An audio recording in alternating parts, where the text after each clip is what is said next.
Bharat Ratna doctor Bhimrao Ambedkar को कोटि कोटि नमन। ये कार्यक्रम डॉक्टर भीमराव अंबेडकर के जीवन पर आधारित है, जहां भारत की जनता के प्रति उनके योगदानों को पूरी सजगता से चित्रित और रेखांकित करने का प्रयास है। कार्यक्रम में दिखाई गई घटनाएं लब्ध प्रतिष्ठ पुस्तकों से ली गई हैं। इस कार्यक्रम के जरिए चैनल की ओर से एक विश्वसनीय, सजग और सकारात्मक प्रयास है कि डॉक्टर बाबा साहेब भीमराव अंबेडकर के जीवन की संघर्ष यात्रा एवं गौरव गाथा पूरे आदर के साथ घर घर पहुंचे और उनके योगदानों से सभी संपूर्णता में परिचित और आह्लादित हों।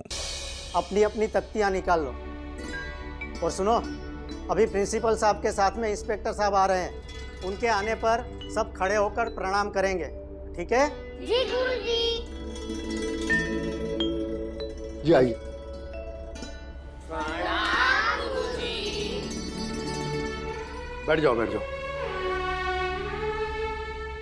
बच्चों, ये सरकारी अधिकारी है, ये तुम्हारी परीक्षा लेने आए हैं ताकि ये तय कर सके कि बच्चे कितनी अच्छी तरह से पढ़ रहे हैं और टीचर कितने अच्छी तरह से पढ़ा रहे हैं। अब ये तुमसे सवाल पूछेंगे, पूछिए। अच्छा बच्चों, मुझे ये बताओ कि वास्को डी गामा कौन था?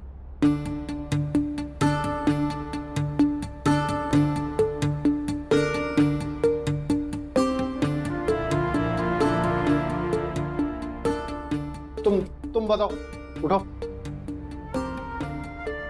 जी दिल्ली का राजा था।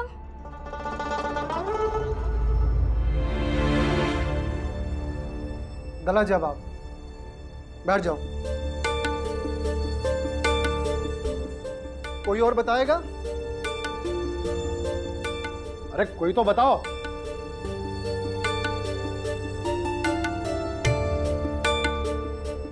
नहीं बताया तो बहुत मार पड़ेगी। गुरुजी, हमें ये नहीं पढ़ा है। हमें पढ़ाया था। पढ़ाया नहीं मतलब? अब तक तो ये पाठ खत्म हो जाना चाहिए था। हाँ गुरुजी, अब तक तो ये पाठ हमें पढ़ाया ही नहीं गया। अरे ऐसे कैसे बोल रहे हो?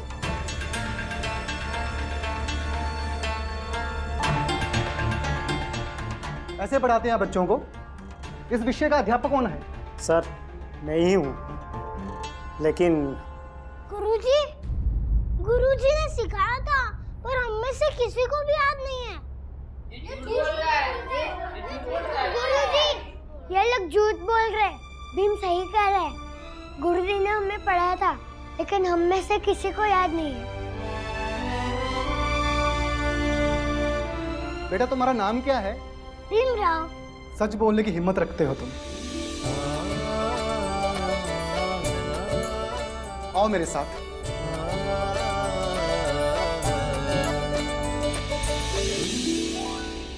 अभी एक बार इनको जाने दो, बाद में बताता हूं तुम सबको मैं।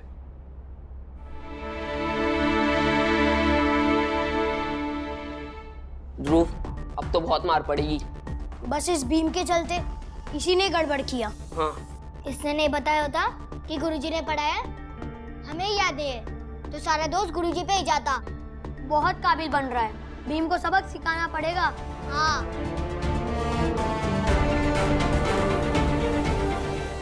एक काम करते हैं, भीम की सारी किताबें फाड़ देते हैं। ये गलत है।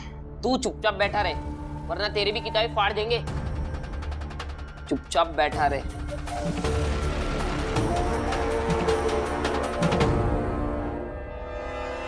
जीवन में ऐसे ही सच बोलते रहना। झूठ से सहूलियत तो मिल सकती है, मगर आखिर में सच ही काम करता है।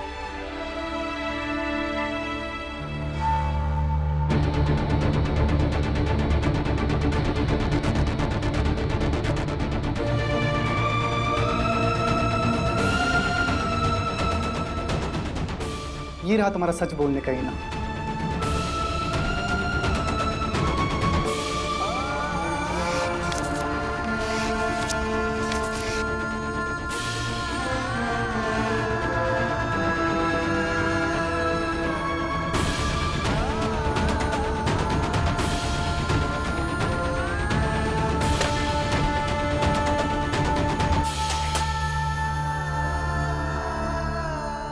बहुत बन रहा था ना सत्यवादी, ये है उसके सच बोलने का फल।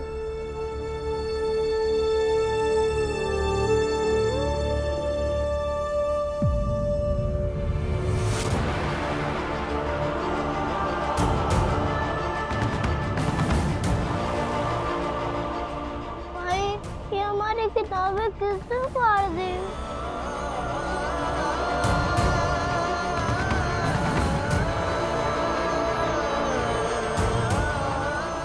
तुम लोगों ने फाड़ी ना हमारी किताबें?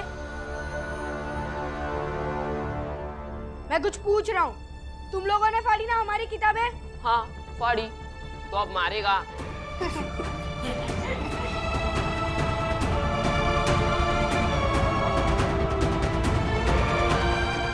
तू घूरेगा तो क्या हम डर जाएंगे? ले, डर गए।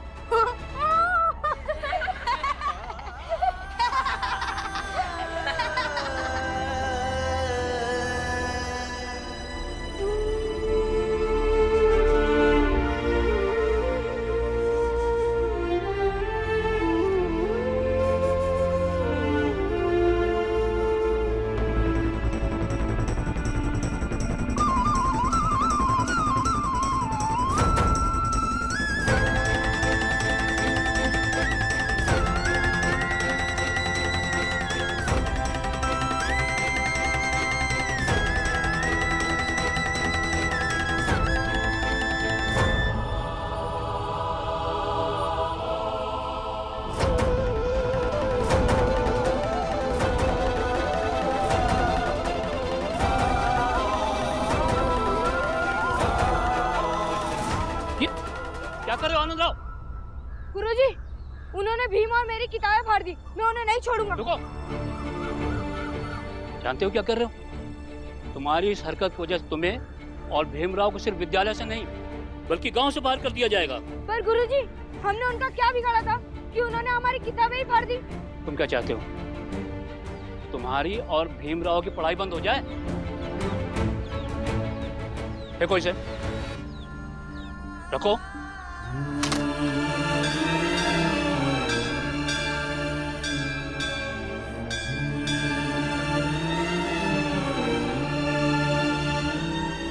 भीम, मुझे माफ कर दो, मैं उन्हें रोक नहीं पाया, लेकिन उन्होंने तुम्हारे साथ बहुत गलत किया।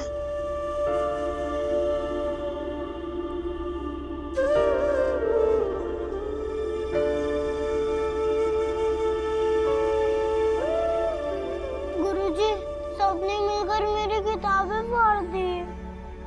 भीम, सब्र करना सीखो। जुल्म की उम्र ज्यादा लंबी नहीं होती है। बच्चों को ऐसा नहीं करना चाहिए था। ये तो अनुशासनहीनता है। तुम्हारे लिए नई किताबें आ जाएंगी। तुम बाबा से कहना तो तुम्हारे लिए नई किताबें खरीद के ले आएंगे।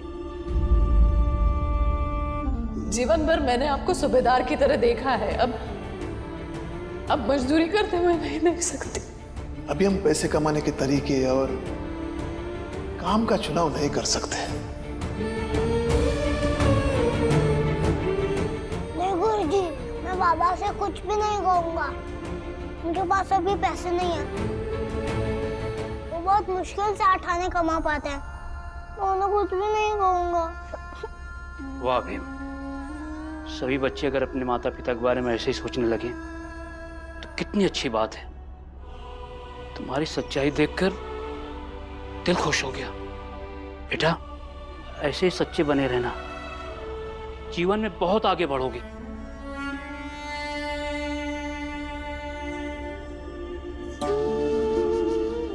भीम, तू चिंता मत कर, हम इन किताबों को गोंद से चिपका देंगे। नहीं भैया, अगर हमने घर में गोंद बनाया तो आई बाबा को तो पता चल जाएगा, फिर वो परेशान हो जाएंगे। स्कूल की छुट्टी के बाद तुम लोग यहाँ इंतजार करना और मैं घर से गोंद बनवा कर ले आऊंगा। हाँ भीम, अब रोना बंद करो, तुम्हारी किताबें ठीक हो जाएंगी। ये लोग हैं ना तुम्हारी मदद करने के लिए। मैं प्रिंसिपल साहब के पास जाकर उन बच्चों की अभी शिकायत करता हूँ, ठीक है? जी गुरुजी। हाँ।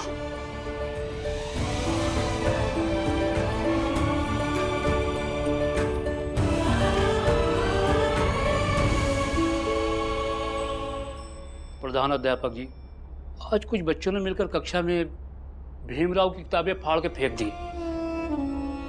उस भीमराव की किताबें फाड़ के फेंकी हैं जिसकी वजह से हमारी लाज बची। बच्चों ने उसे बहुत परेशान किया।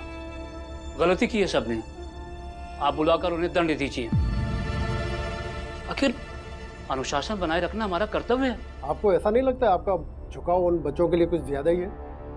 आपकी तो भाषा ही बदल जाती है। इसलिए क्योंकि मैं एक अध्यापक हूं और भीमराव है ही इतना अच्छा कि कोई भी समझदार व्यक्ति उसके लिए ऐसी ही भाषा बोलेगा।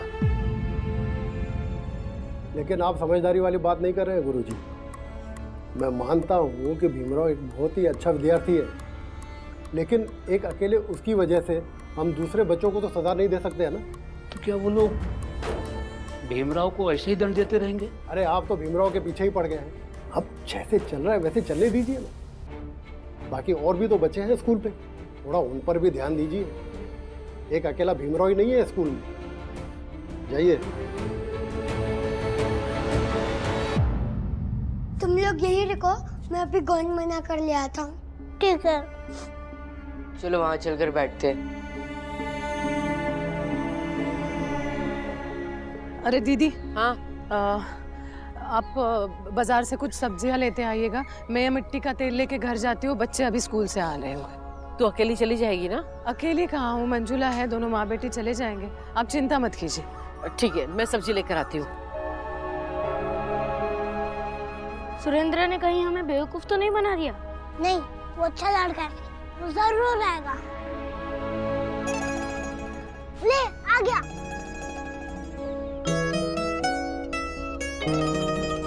ये लो, ले आया। आई ने पूछा कि गोंद क्यों बना रहे हो? मैंने बोला कि पतंग बनाएंगे।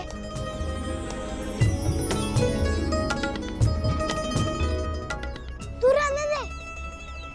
अगर किसी ने देख लिया कि तू हमारे साथ है तो तुझे भी बुरा भला कहेंगे। तू रहने दे, हम कर लेंगे। तू जा।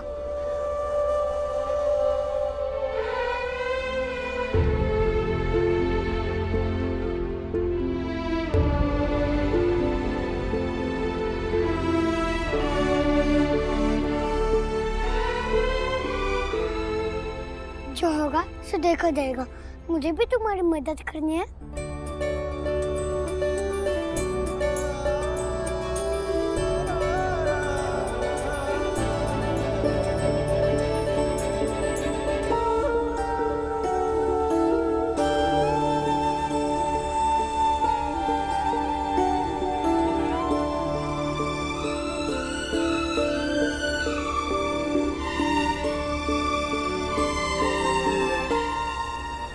यार लगता है आज भी ऐसे ही दिन गुजरेगा। कोई राहगीर गुजरे तो उसे लूट कर अपना भी गुजारा हो जाए। कोई आ रहा है, तुम तैयार हो जाओ। ये तो राम जी की घरवाली है। इसे छीनना, चपटना, लूटपाट करना मतलब इसे छूना पड़ेगा, और इसे छूना मतलब हमारा अशुद्ध होना, और हमें पाप भी लगेगा। ये इलाका सुनसान है और हमें यहाँ कोई थोड़ा ही देख रहा है, और जब देख नहीं रहा है तो पाप कैसा? चलो मेरे साथ। ये मिट्टी का तेल हर दुकान पे क्यों नहीं मिलता? इसके लिए इतना दूर जाना पड़ता है और फिर कतार में इतनी देर खड़े होने के बाद मिलता है। क्योंकि ये मिट्टी का तेल किसी बाहर देश से आता है और इसकी दुकान हर कोई नहीं बना सकता, क्योंकि कंपनी सरकार इसे बेचती है। चल चल जल्दी चल। रुक, कहाँ जा रही है? जितने गहने और पैसे निकाल दे चुपचाप। एक फूटी कौड़ी नहीं है मेरे पास, और गहने तो सारे बेच दिए हैं हमने। जान ले लेंगे फिर। मैंने बोला ना कुछ नहीं है मेरे पास। चुपचाप रोका निकाल। कुछ नहीं है मेरे पास, कुछ नहीं है। जो भी कुछ बचा था उससे ये मिट्टी का तेल ले लिया है। तो मिट्टी का तेल ही दे दे। नहीं, मैं मिट्टी का तेल नहीं दे सकती। मेरे बीवा को पढ़ना है, मेरे बीवा को पढ़ना है। मेरे बच्चे को छोड़ दीजिए।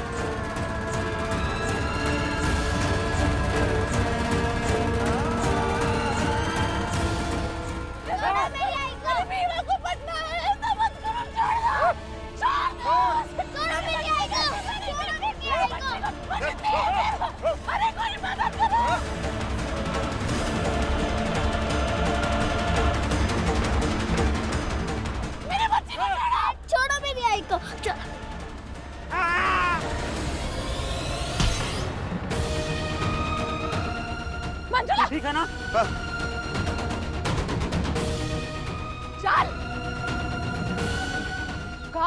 तेल नहीं दूंगी। मेरा बीवा पड़ेगा कैसे? मेरा बीवा दूसरे के यहाँ पढ़ने जाता है तो लोग दिया बुझा देते हैं।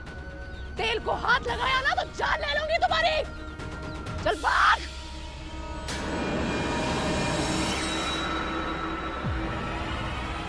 अरे अरे मेरा तेल! अरे अरे रुको!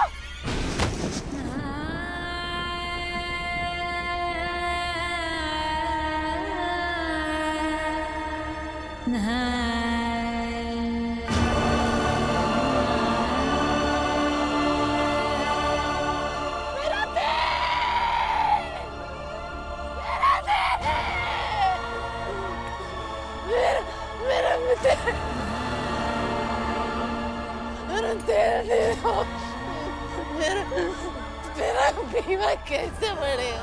मेरा तेल दे दो, तेरा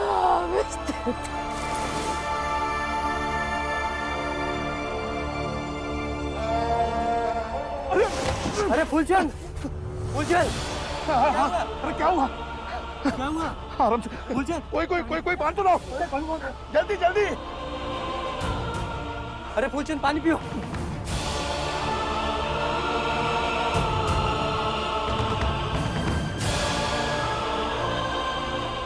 तुम सब लोग काम पे जाओ। मरा नहीं है ये, और तुम घर जाओ। अरे जब शरीर में ताकत नहीं है तो काम पे क्यों आए हो? नहीं नहीं मालिक, मैं काम करूंगा मालिक। अगर बिना पैसे घर गया तो बीवी बच्चों को खिलाऊंगा क्या मैं? तुम जैसे कमजोर मजदूर से हम काम नहीं करवाएंगे। तुम ऐसे ही गिरते रहोगे और ये सब काम छोड़ छोड़ के तुम्हें उठाते रहेंगे। सेठ का कितना नुकसान होगा? नहीं नहीं, कोई नुकसान नहीं होगा। मैं कल अपने बेटे को भी साथ में ले आऊंगा। हम मिलकर काम करेंगे और आप एक ही मजदूरी देना और निकालिए मत हमें। ठीक है, आज के पैसे काट लूंगा। काम कम किया है तुमने। मुंशी जी, इनके बदले का बोरा भी मैं ढो दूंगा, लेकिन आप इन्हें पैसे पूरे दे दीजिए। रिश्तेदार है क्या इसका? ऐसा कोई रिश्ता तो नहीं, लेकिन गरीबी का रिश्ता तो है ना। ठीक है, पहले अपने हिस्से का काम करो, फिर इसके हिस्से का बोरा ढोना। और तुम लोग भी सब जाओ, अपना अपना काम करो। चल जल्दी जल्दी काम करो। भाभी, ओ भाभी, तुलसा। हाँ? तेरी माँ नहीं आई अभी तक? नहीं, कहाँ है अभी तक? पता नहीं, मेरे से तो पहले चली थी घर के लिए। पता नहीं कहाँ रुक गई होगी। कोई बात नहीं, आती होगी।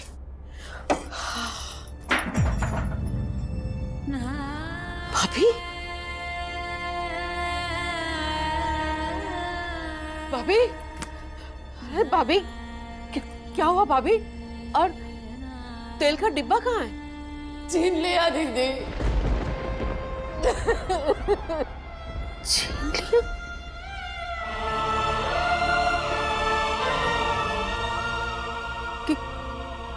किसने छीन लिया? पता नहीं दीदी। 3 लोग थे मुंह ढके हुए, तेल का डब्बा छीन के ले गए।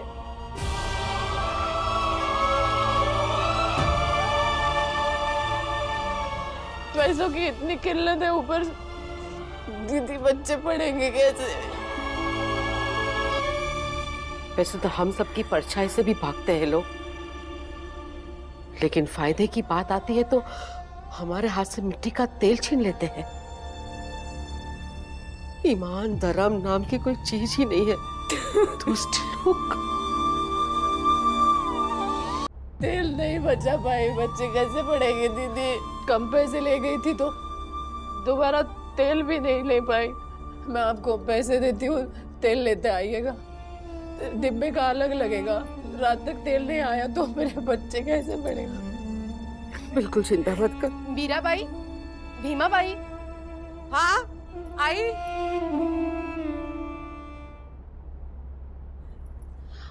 आज शाम को अपने यहाँ पे भजन है तो सब लोग आ रहे हैं, आप लोग भी आना।